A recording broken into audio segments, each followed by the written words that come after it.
Welcome back to the deep dive.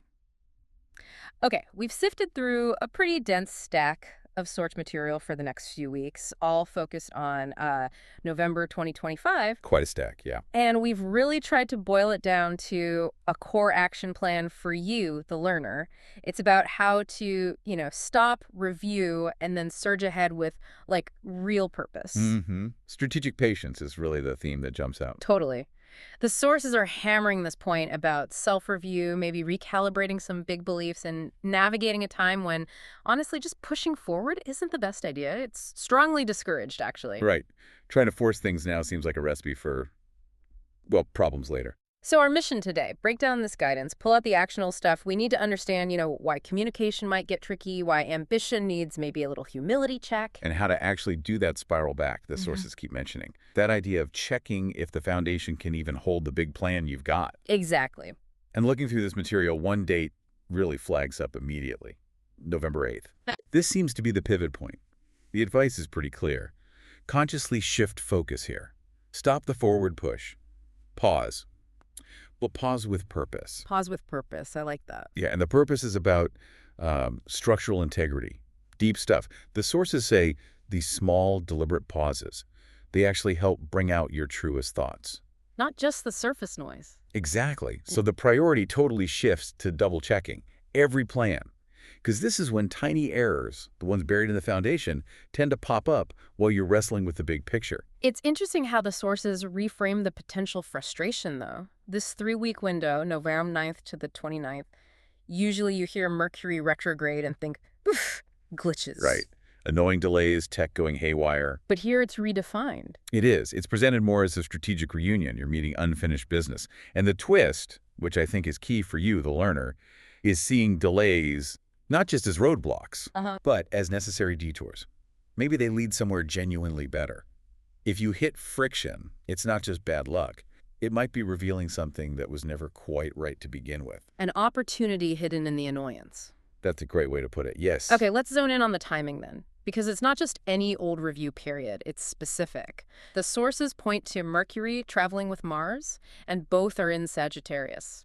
That seems important. Oh, it's hugely important. That alignment changes everything. Mars brings that impulse, that speed, right? Assertiveness. Yeah, the drive. And Sagittarius brings the fire, the big philosophical thinking, the, enthusiasm for expansion. Okay, I see where this is going. Put them together, you get amazing vision, sure. But also this massive tendency to just steamroll the details, to get carried away. So that explains the warnings about communication. Absolutely. Miscommunications now. Probably not about simple stuff like losing keys. It's more likely to be clashes over core beliefs, philosophies, big plans for the future, deeper things. And the sources give this pretty direct warning. Honesty tends to overshoot.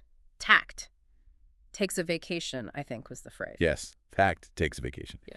It means your passion for your ideas can easily, outrun your ability to deliver them carefully or accurately. Ouch. Yeah.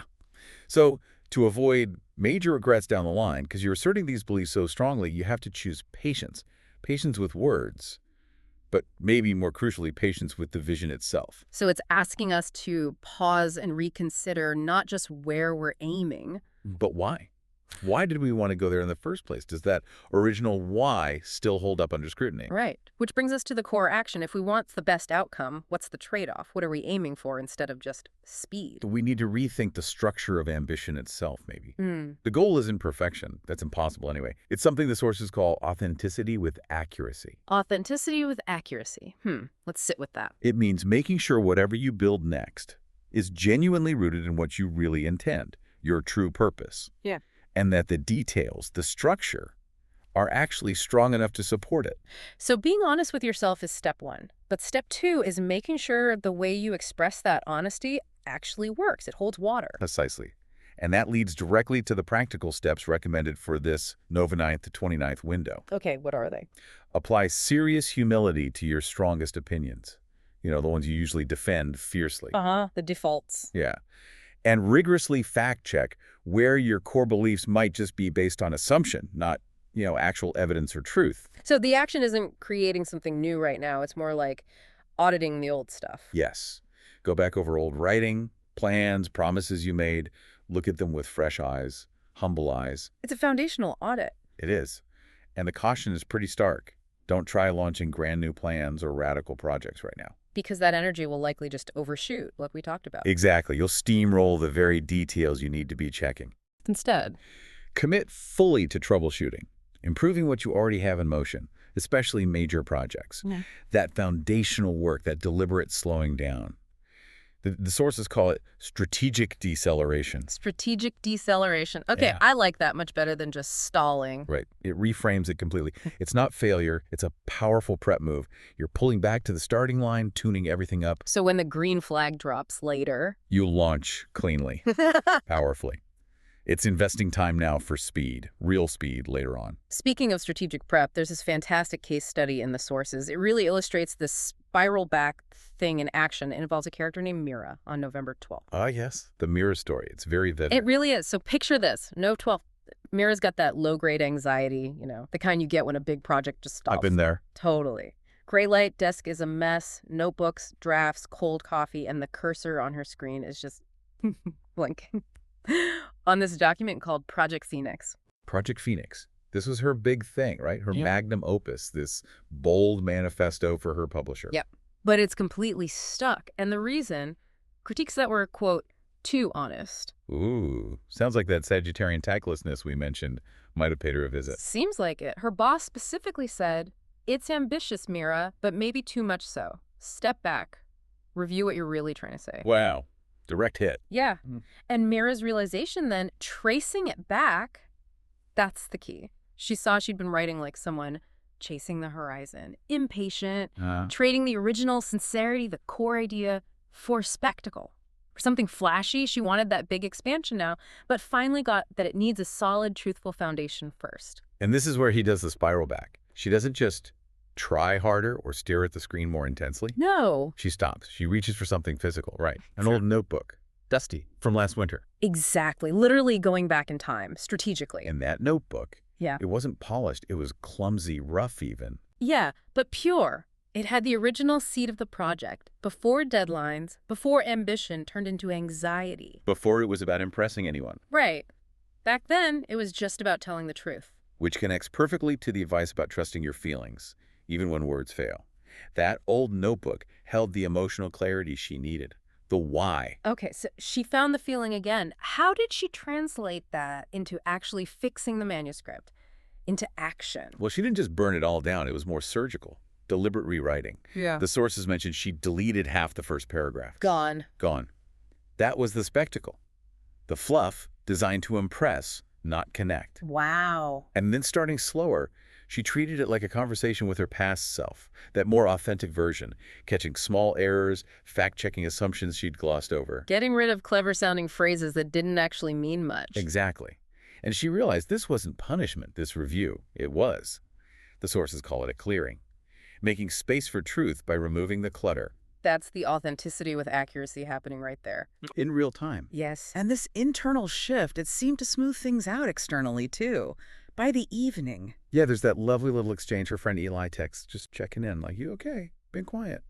Simple check-in. And Mira's reply just nails the value of this whole period. She texts back, Yes. Just finding better words for old ideas. finding better words for old ideas. That's it, isn't it? That's the work. And Eli's response validates it all. Then you're right where you need to be. Perfect. No judgment, just acceptance of the process. So Mira's story ends with her realizing that DETOUR, the one she hated, it was the path. Yeah. It taught her this time is asking for purpose with patience, not just progress. Progress. Birth over flash.